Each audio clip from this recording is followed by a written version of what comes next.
What's up, YouTube? This is Heaven's Reaper 93. Coming at you with my Ritual Beast deck. This is the last profile I'll be doing for a while, unless I can get hold of a spellbook deck cheap or cards I'm missing from my Toon deck. But I will also be doing, as I said before in a previous video, card reviews. So, like for example, I could review a card, the pros and cons of using it. So yeah, 40 card deck. I will explain what I am considering cutting as I go through the video. So yeah, this deck, apparently people will say this archetype bricks a lot. In my opinion, it doesn't, because I don't seem to brick with it. But yeah, I'll explain some of the card choices, but not all of them. So yeah, let's get on with this. We're starting with, out of the Tamers, we are playing 3 Elder, mandatory at 3. You open up with this and any of the beasts, you can start plussing right away, basically. Because it's basically when you summon him, you can normal summon another ritual beast. But the thing about the beasts is even though they are called spiritual beasts, they do count as ritual beasts, so that's always nice. Yeah, but you can only special summon each of these cards once per turn. So like, say you use Itelli on one, you can't then defuse and then summon it back.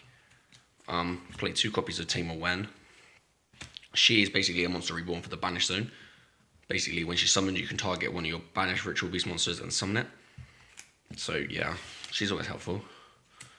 And I play double. And for the last of the Tamers, I'm playing double Lara. She is a monster reborn in her own right. Unlike Wen, except she doesn't do the banish zone, she does the graveyard.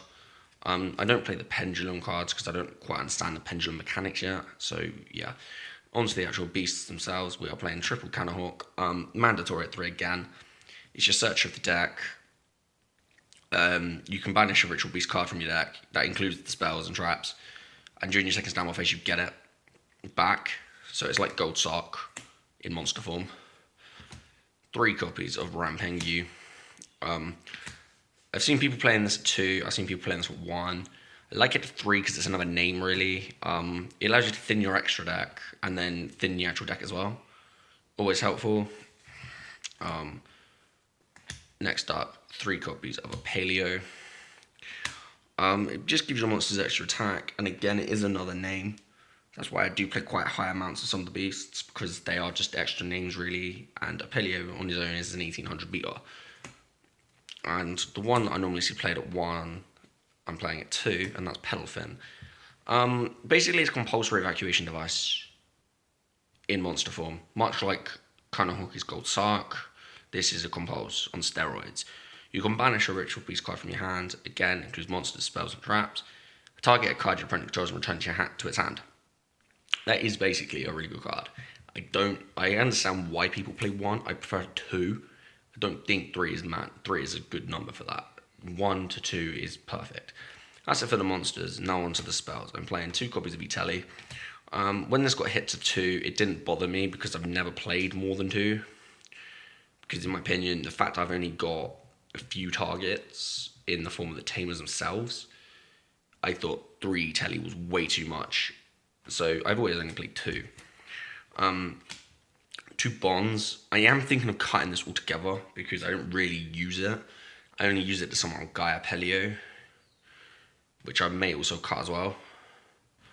But for the moment I'm playing it, it's not too bad. It is a card that you could potentially cut to 1 or just not run.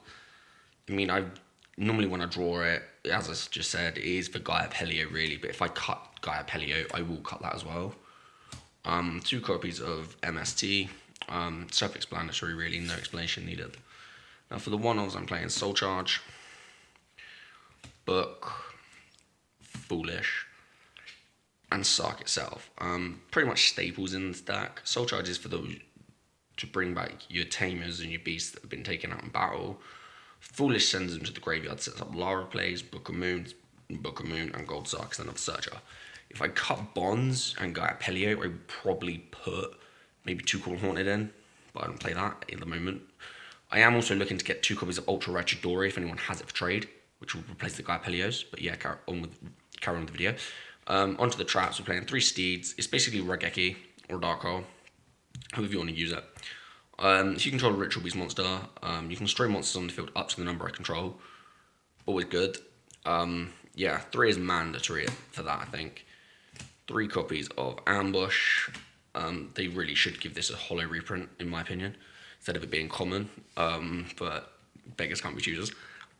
It's basically similar to Lara and Wen, because I can target one of my tamers and spiritual beasts. It actually specifies and spiritual beasts. Because this is basically you can target the tamer and the beast that are banished or in the graveyard. So I can target one banished, one in the graveyard, and summon them both in defense mode.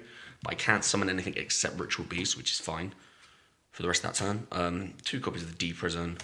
Again, gets over anti-destruction cards. I'm not running Mirror Force anymore. For the 1-offs, I'm playing Bottomless, Torrential, Warning, and Compulse itself. Staple cards, really. Yeah, nothing to be said about them. As I said, I would probably add 2 Call Haunted if I cut bonds, which I am considering. So if anyone's got, I will list what I need for trade or what I'm looking for, and if anyone's got any, then hit me up in the comments below. For the extra deck, I'm playing 1 Cannon Hawk or Ulti Cannon Hawk. I did play 3, but I never really use it. The main beast I normally use is Ulti Paleo or Ulti Pelfin. So when this got hit to 1, yeah, it was a bit of a letdown, but in my opinion, didn't bother me too much because all I had to do was just take 2 out. And as I just said, I didn't really use it a whole lot. So yeah. 3 copies of Ulti Paleo. My main beater of the deck, because as I said, I only really guy into Guy Paleo via bonds. So that makes it a beat art, but this is the main monster I use. When it attacks, it's unaffected by any card effects till the end of the damage step, which is always good. So it's your main monster, really. You get your OT Pelfin, which is your wall, immune to card destruction effects. And 2800 is nothing to really scoff at, really. Always helpful. And this one, and I think the artwork on some of these cards is beautiful. And yeah, the last 2 monsters I'm playing are 2 Gaia Pelio, which I am definitely probably going to cut because while it is good, it's just a card that I don't use a lot, same as I said with Bonds. So I probably would cut Bonds for 2 Call and Haunted just to help Graveyard reusing. Because without being able to fuse your deck, your monsters, I think your strongest monster outside the extra deck is a Paleo himself. So yeah, I am looking for 2 Ultra Rare Chidori, 3 Toon Kingdom, 3 copies of Kingdoms, 2 Mimicat, and yeah, they're all I really need at the moment. If anyone's got any of them, hit me up in the comments below, and thank you very much, and have a good rest of your day.